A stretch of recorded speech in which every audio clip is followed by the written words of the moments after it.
¿tú crees que la mayoría de estudiantes siguen utilizando como esas herramientas de la especialización en el día a día de sus vidas profesionales? A mí me parece que sí, porque muchos se quedan con muchas preguntas y mucha curiosidad más allá de sus trabajos finales, ¿no? Entonces dice, pero mira, podría hacer esto y además de esto y además de esto. Entonces uno lo decir, ojo que tienes un determinado tiempo, ¿no? Pero Claro. dice, pero luego lo podría hacer, por supuesto. Y sé que muchos continúan, digamos, y lo utilizan ya como herramientas, digamos, en su bagaje de herramientas analíticas para responder preguntas. Y no solamente en el ámbito de la investigación, sino en el mundo profesional.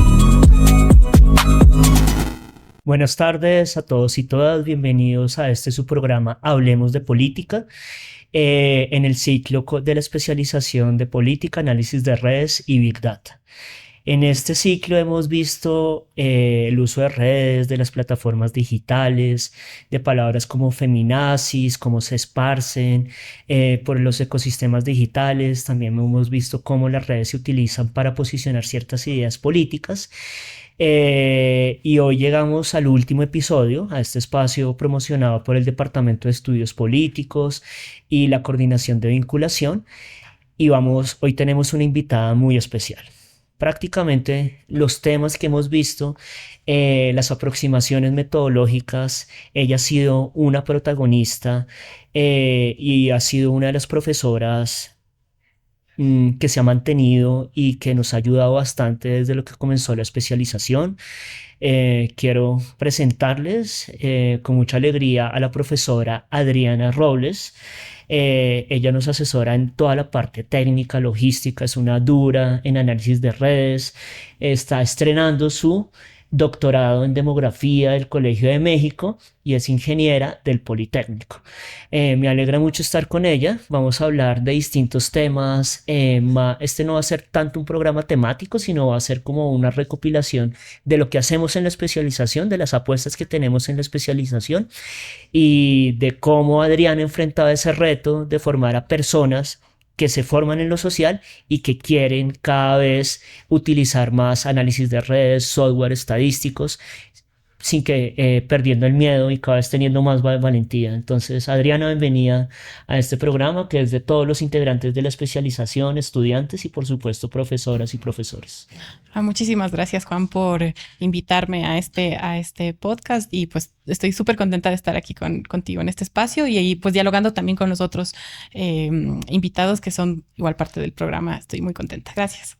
Adriana, yo quisiera comenzar un poco este espacio preguntando por qué es importante para los cientistas sociales, para los comunicadores, manejar programas, programación. ¿Es una labor, una misión imposible o es una labor que se puede hacer y se puede enseñar? Mira, justo la experiencia que hemos tenido en la especialización demuestra que no es imposible, ¿no? Hemos tenido alumnos de diversas profesiones, de diversos saberes, especialistas en comunicación, en política, en leyes, ¿no? Y todos ellos han logrado, digamos, aproximarse a metodologías utilizando lenguajes de programación, ¿no? Y lenguajes de programación no obsoletos, sino que están en el estado del arte, en la punta de la tecnología, y además de una forma orgánica, ¿no? Porque vienen con todo su bagaje, con todo su conocimiento y han podido articular sus preguntas, ¿no? Todas las inquietudes que vienen de sus experiencias profesionales, académicas y personales y pasarlo, digamos, en el campo técnico, ¿no? Utilizando estos software y utilizándolo para responder sus preguntas y otras, ¿no? Así que no es imposible. Lo hemos logrado precisamente en la especialización. Te digo, yo siento que ha sido muy orgánico, por supuesto muy sacrificado, ¿no? Porque implica además formas posiblemente un poquito más articuladas de pensar, ¿no? Vienen con digamos, una formación epistemológica especial. Cuando uno se enfrenta, digamos, por ejemplo, a lenguajes orientados a objetos, ya, digamos, la cosa cambia, ¿no? Pero como se articula a preguntas concretas del mundo social, de la política, de la democracia, entonces tiene sentido, ¿no? Tiene sentido la forma de calcular, la forma de aproximarse a los datos para responder preguntas prácticas. Para un ciudadano el común, ¿cómo le podríamos explicar qué es un lenguaje de programación y por qué lo volvería un mejor ciudadano o un mejor trabajador saberlo utilizar? Mira, el lenguaje de programación es una forma de sistematizar el tratamiento de datos desde todo el proceso, ¿no? Desde la captura, la recopilación, el almacenaje y el análisis, ¿no? El procesamiento y el análisis. Entonces, en todo este círculo del tratamiento de la información, uno lleva pasos, ¿no? Entonces, tú determinas pasos y los documentas. ¿Cómo los documentas? Precisamente con este lenguaje de programación. Es decir, es una forma sistemática de llevar el paso a paso de tratar la información y llegar a conclusiones sustantivas, ¿no? Justamente, digamos, en este proceso lo que estás haciendo, y digamos, la palabra documentar no es trivial, ¿no? Lo que estás haciendo es transparentar el proceso de investigación, transparentar de dónde salen los datos, cómo los analizaste y cómo llegas a esas conclusiones en el mundo social. Y entonces uno se hace un mejor investigador y un mejor ciudadano también, porque generas conocimiento colectivo y solidario a través de la transparencia del proceso de investigación. Y el lenguaje de programación sin duda es algo que te permite hacerlo, porque es exactamente documentar el paso a paso en el tratamiento de la información. En este mundo que hablamos de erosión democrática, polarización política, de que cada vez nos entendemos menos como ciudadanos y nos vemos más como enemigos, ¿qué papel cumple la materia que tú enseñas, el análisis de datos, en analizar estas cuestiones? Mira, el papel que cumple es el reconocimiento. Primero es reconocer que el incremento de la digitalización tiene dos impactos. Tiene un impacto social y un impacto en la generación de datos, ¿no? El impacto social del incremento de la digitalización es enorme, porque además la digitalización, este proceso de digitalización ha sido muy rápido, ¿no? Por ejemplo, en América, en el continente americano, si tú hablas en términos de la capacidad instalada de conectividad, di tú, por ejemplo, suscriptores de banda ancha por cada 100 habitantes, ¿no? En 2010 había 25 suscriptores por cada 100 habitantes, ¿no? Ahora hay más de 110 suscriptores de banda ancha por cada 100 habitantes, ¿no? Entonces hay más suscripciones que habitantes, ¿no? Ha sido un incremento. ¿Habitantes fantasma o...? Habitantes, ¿no? Esto es de la Unión Internacional de Telecomunicaciones. Qué interesante, ¿no? Y entonces eso implica que la digitalización ha ocurrido a pasos aceleradísimos, ¿no es cierto? Y sin duda ha tenido impactos sociales y en la generación de datos, ¿no?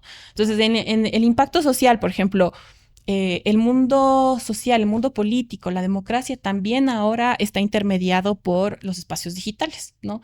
Y el espacio digital no solamente es un ecosistema, digamos, con plataformas que te permiten ampliar los mensajes políticos, pero también se constituye como base política móvil, ¿no? Que castiga o que premia las decisiones de política pública, ¿no? Y entonces, entender, digamos, cómo esta digitalización que ha sido veloz, ¿no?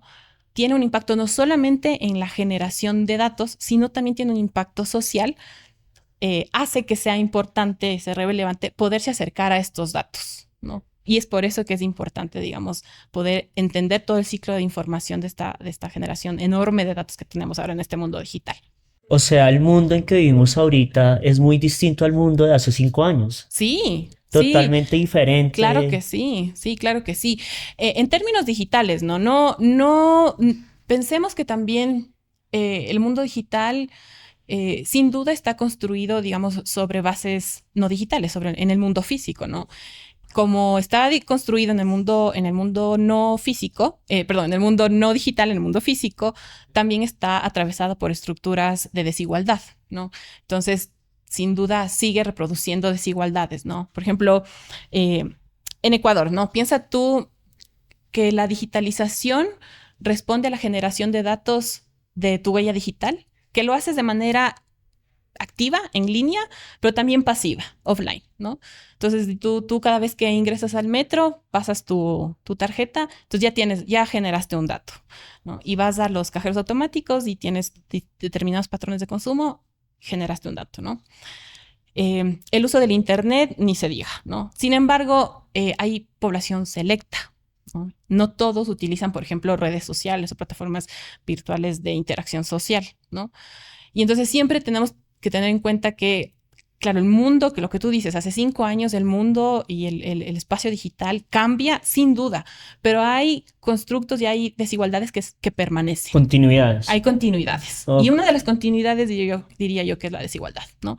Por ejemplo, en Ecuador, a inicios del siglo, es decir, 2000, menos del 2% de la población utilizaba Internet, ¿no?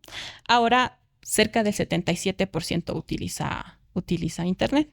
Pero, como ustedes saben, el promedio esconde muchas cosas, ¿no? Entonces, si tú ves, por ejemplo, población urbana rural, ¿Cómo mientes con datos? exacto, ¿no? En el ámbito urbano, este porcentaje se incrementa al 85%, pero en el ámbito rural es menos del 60%. Si tú ves, por ejemplo, es por grupos etarios, la población entre 15 y 29, casi el 92% utiliza Internet. Pero si tú ves la población que tiene 75 y más, este porcentaje es solo del 20%. Entonces, Personas que nunca hicieron el salto a lo digital. exacto, entonces está marcado por desigualdades territoriales, sociales, etarias, etcétera, ¿no? Entonces, sí, el mundo cambia, el mundo es absolutamente distinto hace 5 años por este incremento exponencial de la digitalización, pero hay continuidades. Y entre esas continuidades diría yo que es la desigualdad.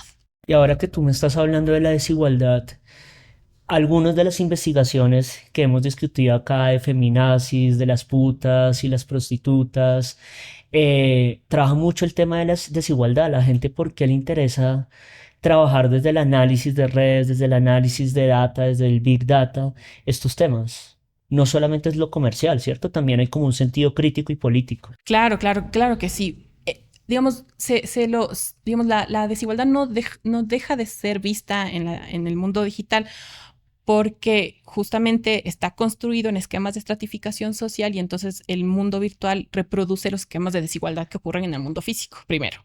Segundo, tiene sesgos y estos sesgos están dados a lo largo de toda la construcción del dato. Hay sesgos algorítmicos, ¿no? Hay empresas gigantes que manejan algunos algoritmos y son cajas negras que no están siendo abiertas para el público, entonces no tenemos claridad, por ejemplo, como plataformas de interacción social o microblogging, qué sé yo, interactúan contigo de manera que van generando cámaras de eco, ¿no?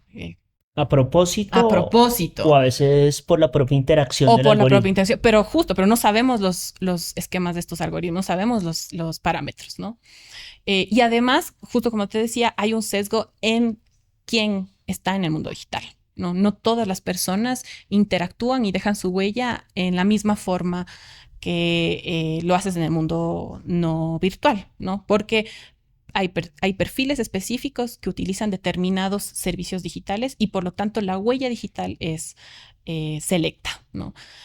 Por supuesto que hay innovaciones metodológicas que permiten, digamos, dar cuenta de ello o corregirlo de alguna manera, ¿no? Post-estratificación, etcétera, ¿no? Pero siempre, digamos, hay que tener esta visión crítica del dato en la medida que uno se pregunta cuando utiliza datos del mundo virtual, del mundo digital, ¿hasta dónde puedo decir que este dato representa a la población? O sea, no es solamente como una visión técnica ni mercadotécnica acerca del dato de cómo lo hacemos producir más dinero y cómo lo analizamos, sino podríamos decir que la especialización brinda una visión técnica de cómo manejar los datos, pero también crítica de cómo se Crítica. acerca a esa información. Sin duda, crítica, crítica en el sentido que, y además piensa que el dato sigue siendo un bien político, ¿no? Piénsalo desde una perspectiva Foucaultiana, si tú quieres, ¿no? El saber articula el poder. Y entonces, claro, los estudiantes y con todos tus invitados que has conversado, siempre hay una postura crítica del dato, ¿no? ¿De dónde sale el dato? ¿Cómo lo obtengo? ¿Quién produce el dato? ¿Quién me permite ver el dato? Porque además ahora hay contradicciones, porque a medida que el mundo se digitaliza, cada vez nos ponen barreras para acceder a esos datos. No es que los datos siempre son abiertos, no hay No es un todo bien público. no es un bien público necesariamente, ¿no? Entonces, por supuesto, hay toda una corriente del dato abierto precisamente para transparentar los procesos científicos, ¿no? Pero eso no ocurre necesariamente. Entonces, ahí está esta contradicción entre se incrementan los datos, pero nos ponen barreras, ¿no? Y eso también hay que ser críticos y hay que transparentarlo. Y se lo ha documentado en los trabajos que te han comentado. Dentro de esta bagaje amplio de herramientas que tú manejas, ¿cuáles son tus tres favoritas para estudiar la política? A ver, creo que la respuesta sería en varios niveles. posiblemente en términos de software, soy fan de R, Ok. ¿no? Soy fan de R, de Python. Eri- Ajá. Hay un software que se utiliza mucho que los estudiantes lo solemos introducir, que es Gephi y Cyroscape, que sirve muchísimo para visualización y análisis de redes, ¿no? Que es muy útil. Em, y eso, creo que eso más bien sería mi respuesta, sí. De ahí, en términos de datos, posiblemente a mí me gusta mucho aproximarme a la información de cómo se hace el conocimiento, ok. ¿no? Entonces piensa en bases de datos de artículos, ¿no? Que te permiten hacer análisis bibliométricos de cómo va avanzando el conocimiento, pero cómo se articula y cómo va, digamos, cómo hay también ejes políticos que definen qué es lo que estudiamos y desde dónde lo estudiamos, ¿no? Ok. Hay bases públicas donde tú puedes ver el título del artículo, el abstract, el autor. Hay paquetes que te permiten ver o aproximarte al menos al género del autor. Entonces, sabemos que hay campos del conocimiento que están masculinizados, ¿no es cierto? O que, por ejemplo, hay títulos de los artículos que vienen del norte global no suelen mencionar el país Oh, porque dan por hecho que lo que ocurre en el norte es global global. es del conocimiento general, mientras que los artículos que se publican sobre países del sur global especifican el país, ¿no? Entonces, título, fenómeno de ABC en tal país, ¿no? Pero no suele ocurrir eso en América del Norte. Entonces, digamos, estas posturas que son políticas sobre el conocimiento es una de las cosas que me gusta, ajá, digamos, utilizando análisis de redes y Big Data. Un poquito hablando de análisis de redes, mucha gente piensa que el análisis de redes se dirige solamente al mundo digital. Y bueno, esto lo hemos hablado en bastantes discusiones. eh, y a mí me parece muy interesante una postura tuya de que no solamente el análisis de redes se utiliza para estudiar plataformas digitales como Twitter, actualmente X, Facebook, Instagram, sino que el análisis de redes también lo podemos utilizar para ver procesos como la contratación pública, como las relaciones políticas en un barrio y que la especialización trasciende las plataformas digitales y también se enfoca en parte estos fenómenos. Ujú, correcto, justo lo que hemos hablado anteriormente, sí, porque cuando uno piensa en análisis de redes sociales, a veces, claro, uno se queda por la palabra, se queda como en plataformas virtuales de interacción social, pero no necesariamente, ¿no? El análisis de redes sociales se utiliza hace mucho tiempo en las ciencias sociales. Hay los sociogramas, por ejemplo. De hecho, piensa desde cuándo viene, ¿no? Hay problemas de transporte público que se trataban en el siglo XVIII. Desde ahí, digamos, uno podría rastrear el análisis de redes sociales con Euler y no sé, y demás. Em, pero justo el análisis de redes, digamos, es una herramienta que te permite analizar actores y sus enlaces y sus vínculos. Y entonces, actores puede ser cualquier cosa. Puede ser palabras, puede ser ciudades, pueden ser personas, Leyes. pueden ser leyes, pueden ser discursos, ¿no? Y cómo se conectan. Pueden ser asociaciones, pueden ser diálogos, enlaces entre partidos políticos, asociaciones entre sindicatos, o sea, es enorme las posibilidades. Una vez que uno conoce la herramienta, la creatividad, digamos, es el límite O para sea que el utilizarlo. contenido de lo que damos en la especialización trasciende, según lo que te entiendo, el plano de las plataformas digitales. Permite estudiarlas de una forma sistemática y con unos métodos idóneos, pero trasciende a otros objetos del mundo social. Claro que sí, sí, claro que sí. Mira, por ejemplo, en la especialización, justo hemos tenido trabajos muy lindos, por ejemplo, donde analizan cómo se estructuran las compras públicas en esquemas de pandemia, ¿no? Em, por ejemplo, tenemos estudiantes que han analizado cómo las personas que buscan opciones para interrumpir el embarazo, ¿no es cierto? Se aproximan a buscadores como Google, ¿no? ¿Y Wow. tú? Y eso da cuenta de la forma en la que el Estado promueve o no derechos sexuales y reproductivos, ¿no? Ese es otro trabajo muy lindo, ¿no?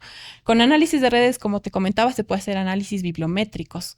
Se puede utilizar para métodos mixtos, ¿no? Entonces tú levantas información de cómo se hacen alianzas políticas entre partidos políticos en una asamblea y podrías graficarlo en una red y calcular muchas métricas, ¿no? Como grados, lo que te da cuenta del grado de conexión que tiene un partido o un actor político en una asamblea, cercanía, intermediación y demás, ¿no? Quienes generan puentes estratégicos, ¿no? Es súper interesante y se puede usar mucho. Entonces, la especialización, sí, va más allá de la red social en la que uno piensa, ¿no? En la cosa virtual, no, mucho más allá. No todo tiene que ser Facebook, Twitter o Instagram. Exacto. Y eso me preocupó mucho, Adriana, ahorita que tú me estabas diciendo de que el mundo cada vez se rige más por el dominio y el manejo de los datos, pero los datos cada vez son más apropiados, feudalizados y restringidos. ¿Cómo desde la especialización se puede acceder a datos teniendo en cuenta como este panorama de restricción? Mira, hay muchos mecanismos, ¿no? Hay herramientas que justo es algo que lo discutimos aquí, hay herramientas como las APIs, que son espacios de integración entre los proveedores de datos y los usuarios, ¿no? Y entonces son caminos abiertos, institucionales, en donde uno accede. Se requiere conocimientos técnicos, pero como te digo, no es imposible accederlos porque en efecto los estudiantes han demostrado que es posible accederlos. Hay espacios de plataformas de archivos, ¿no? Y tú, por ejemplo, las búsquedas en Wikipedia a lo largo del tiempo están en repositorios de Wikipedia, ¿no? En textos planos, en donde tú puedes acceder y dices, bueno, quiero buscar, no sé, por idioma, que es generalmente el criterio que te permiten, ¿no? Y entonces tú tienes, quiero buscar el término pandemia que se buscó en francés en los últimos 5 años. Y entonces tú accedes a estas plataformas y sin necesidad digamos, de tener que programar ni nada, te dan estos archivos ya armados, ¿no? Entonces son plataformas de archivos. Hay otros mecanismos, por ejemplo, el screen scrapping, web scrapping, que permite, ahí, digamos, hay una suerte de discusión sobre el qué se puede y qué no se puede. Un gris. Una cosa gris ahí que se puede, ¿no? En algunos países está siendo cada vez menos gris porque se está legislando, ya sea de manera activa desde los estados o generando jurisprudencia por casos previos, lo que va ocurriendo. ¿Y hacia dónde se inclinan los estados? ¿Hacia prohibir o a permitir? Yo diría que mitad, mitad. En algunos ¿En serio? casos, sí, yo diría que en algunos casos por un bien común, sobre todo cuando hay intereses de investigación de por medio, ha habido casos en donde los estados permiten, digamos, ¿no? Pero también con con mucho cuidado de datos que puedan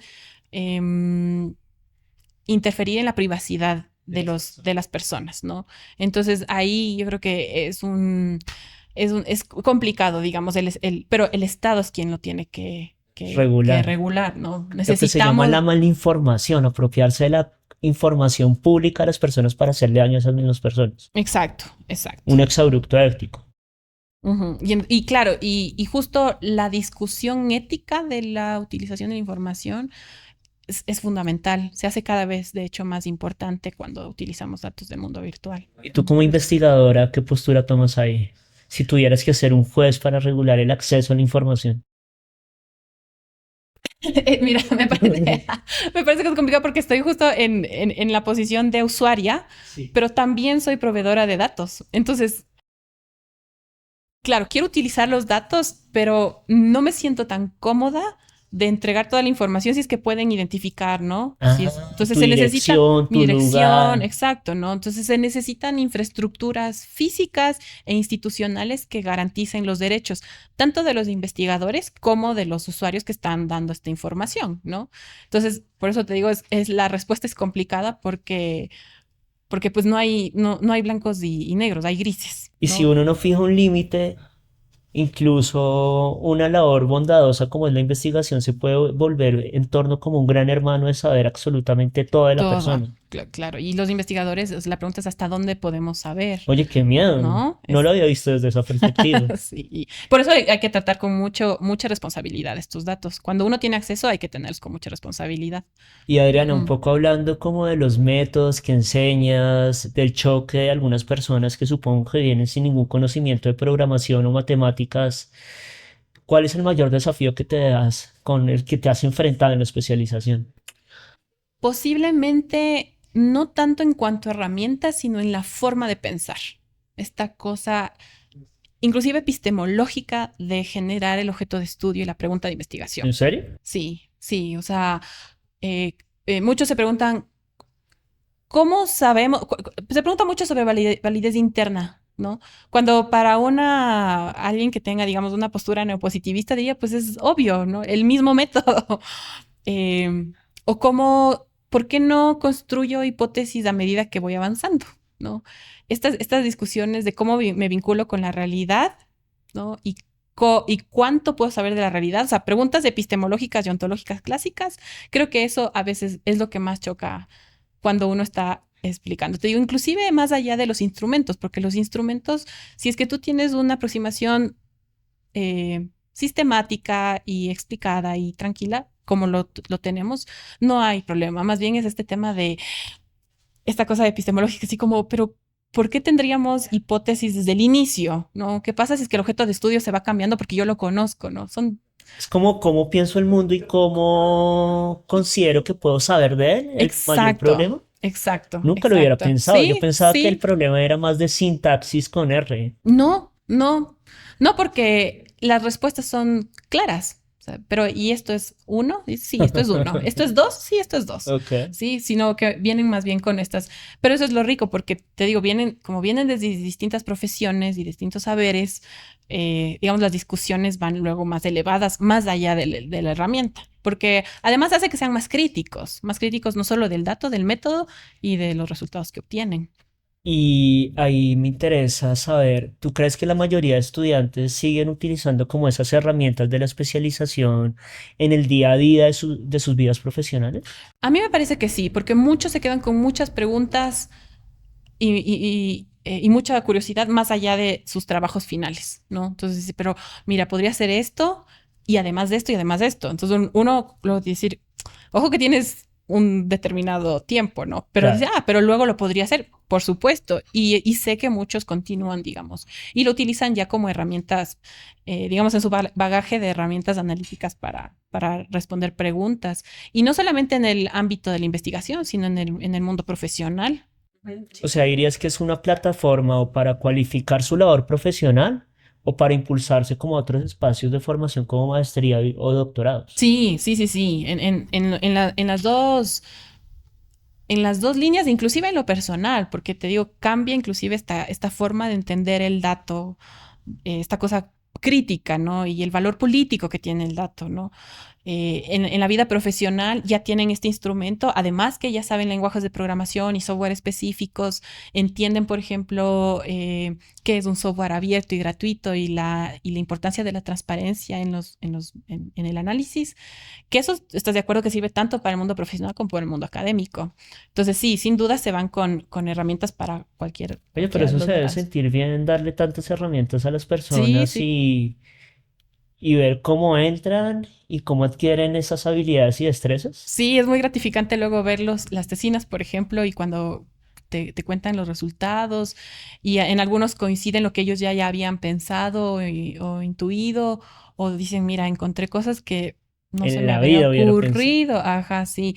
Y nada mejor que cuando los estudiantes superan a los maestros, ¿no? Y Eso entonces, siempre es y mi yo lema. puedo decir sin duda que mis estudiantes ahora saben mucho más que yo. ¿En serio? Ujú, sí, sí, y me alegro mucho porque Creo que eso es modestia. vienen, no, claro que no, porque, por ejemplo, este trabajo que te contaba de compras públicas, ¿no? Sí. Entonces, no sé yo de compras públicas. Y a mí no se me habría ocurrido una posibilidad para análisis de redes. Mira que Ingrid se llama mi estudiante. Ella, digamos, maneja el tema de compras públicas, sabe las leyes y puede leer con ojos críticos todo un corpus de datos y además hacer un análisis de redes. Y puedo Sin aplicar duda una sabe más que técnica. yo, claro. Su- y aterrizarla a su campo de conocimiento. Qué gran Exacto, logro. sí, sí, sí, sí. Así que súper gratificante verlos crecer y pues aplicar en sus trabajos. Hay una pregunta que me surge porque creo que tuvimos una gran oportunidad en la especialización y es que,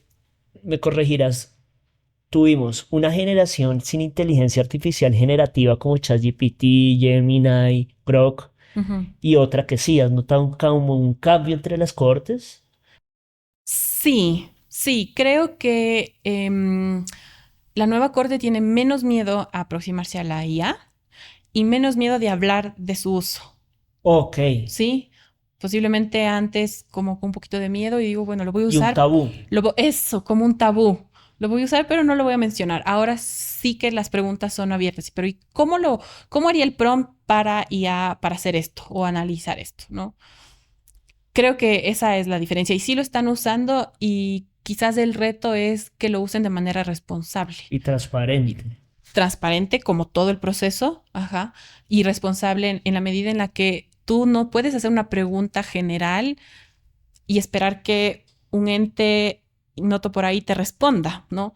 La máquina responde lo que uno pregunta, ¿no? Y entonces el diseño de los prompts de manera correcta implica que uno conoce el dato, el método, la métrica, El ¿no? software. El software, exacto, O si no, uno queda con aire en las manos. exacto. No sabes, al fin, pierdes el control al final del proceso. O sea que Entonces, también te has vuelto una profesora de prompts. tendría, sí, pues sí, pues sí, es parte ahora del diálogo en clase, o sea, Excelente, o sea, inevitablemente tienes que hablar de ese tema, justo porque ha dejado de ser, orgánicamente me parece a mí, ha dejado de ser un tema tabú. Ajá, y pues se ha transparentado que lo utilizamos en la vida académica y profesional. o si no, la inteligencia artificial se vuelve como un baile de máscaras de que todos estamos disimulando que no lo utilizamos cuando podemos potenciar las habilidades de programación y demás. Sí, Entonces, qué buena la imagen.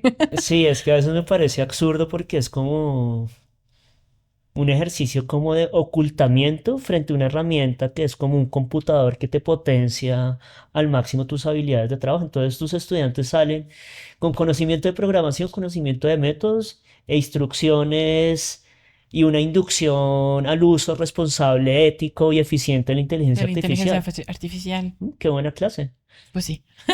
Me encanta. Y así Oye, todas las clases de todos los profesores, porque no hay forma ahora de no hablar de la IA, ¿no? Como tú dices, sería como un baile de máscaras. sí, ese es Sí. un reto, como tú decías, epistemológico, ontológico y Y metodológico que metodológico. tenemos para hacer, yo creo que la integración más que el ocultamiento. Ujú. Y hablando un poco de inteligencia artificial y este tipo de asuntos, ¿tú cuáles crees que ha sido como las tres mayores satisfacciones en tu paso por la especialización?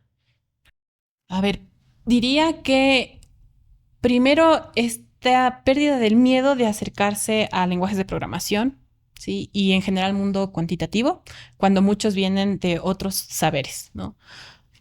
Creo que eso es lo primero. Entonces pierden el miedo y la segunda, sin duda, es que yo sí creo que luego aprenden mucho más que todo el cuerpo de profesores, ¿no? Y se hacen especialistas en su tema Y con herramientas y con sofisticadas. herramientas sofisticadas, ¿no? De estado del arte.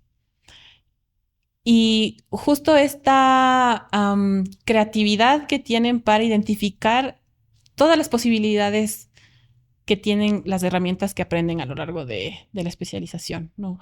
Porque claro, nosotros presentamos literatura donde hay casos específicos, ¿no?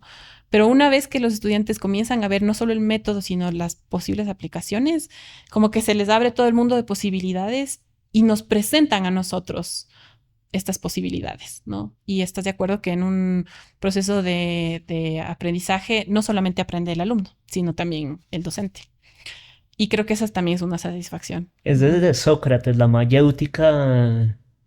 Yo creo que uno no aprende, donde aprende más es en el ejercicio de la enseñanza. Ujú. En eso estoy totalmente de acuerdo. El que enseña aprende dos veces. Y ahí, Adriana, una duda. ¿Crees que la especialización ahorita con la inteligencia artificial bueno, ya, yo creo que me respondiste, pero me gustaría también como plantear explícitamente la pregunta. yo creo que no se vuelve superflua, sino antes tiene mucho más alcance y es mucho más pertinente estudiarla para saber cómo utilizar incluso la inteligencia generativa en conseguir respuestas. Sí, se hace más vigente, de hecho, se hace más vigente, justamente porque lo que te digo, o sea, tú puedes conversar con una máquina y te puede responder cualquier cosa. Las máquinas alucinan también, porque el trabajo de estas máquinas es darte una respuesta. No importa, no Sí, es importa verdad. cómo sea la respuesta, si sea verdad o no, Me encanta. ¿no? Entonces, justo la calidad de la respuesta está atada invariablemente a la calidad de la pregunta. Y cómo hacer las preguntas, para eso necesitas conocimiento de la literatura, del método, de la programación, del lenguaje, de muchas cosas. Entonces, creo que la especialización se hace aún más vigente y más pertinente ahora con el boom de la IA, del Y uso de IA. aprovechando que hablas de la especialización, ¿qué le dirías a futuros estudiantes? Porque es interesante estudiar esta especialización, si piensas que tiene como un valor agregado. Sí, pues yo les animo quienes nos estén oyendo, nos estén acompañando, pues yo sí les animo a que presenten sus postulaciones porque, como les comentaba al inicio, pues el boom de la digitalización y este incremento de nuestra huella digital activa y pasiva, offline, online, que hacemos implica un cambio en el mundo social, en el mundo político, la forma en la que hacemos política, en la forma en la que se generan los estamentos democráticos y también la generación de datos abre un campo enorme y un montón de posibilidades de investigación. Entonces, y justamente la experiencia nos ha demostrado que personas que vienen de saberes y de profesiones donde nunca han tenido antes interacción directa con datos, lo hacen y lo hacen muy bien. Y lo pueden hacer muy bien. Hay una parte que me gustó mucho que tú dijiste, y es que la generación de datos, el análisis de datos, el análisis bibliométrico de cómo se construye conocimiento es profundamente político y por eso es tan importante estos espacios de vinculación con la sociedad para que precisamente hablemos de política y hablemos de que la política no es solamente lo electoral, los votos, sino también la forma en que pueden estar utilizando nuestros datos y pueden llegar a incluso incidir en nuestro comportamiento cotidiano, personal, social, que es un aspecto totalmente político de cómo comprendemos y cómo nos movemos por el mundo. Sí, correcto. Por eso es importante hablar de política. Cuando hablamos de política, como dices, no es solamente hablar de elecciones o durante las elecciones. Todo el tiempo estamos haciendo política. Y, Inclusive cuando decimos no me interesa la política, es una posición política. y cuando estamos creando datos, en cada movimiento que hacemos, también estamos creando datos que pueden ser utilizados con ese fin. Me pareció muy interesante esa reflexión, Adriana.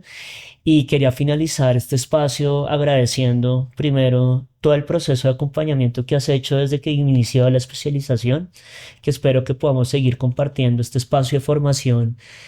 Y creo que hay una sintonía en torno a que el análisis de datos no solamente es un ejercicio técnico, sino profundamente político y democrático en términos de formar ciudadanías digitales y ciudadanías también en el espacio físico, aumentando la calidad de la democracia.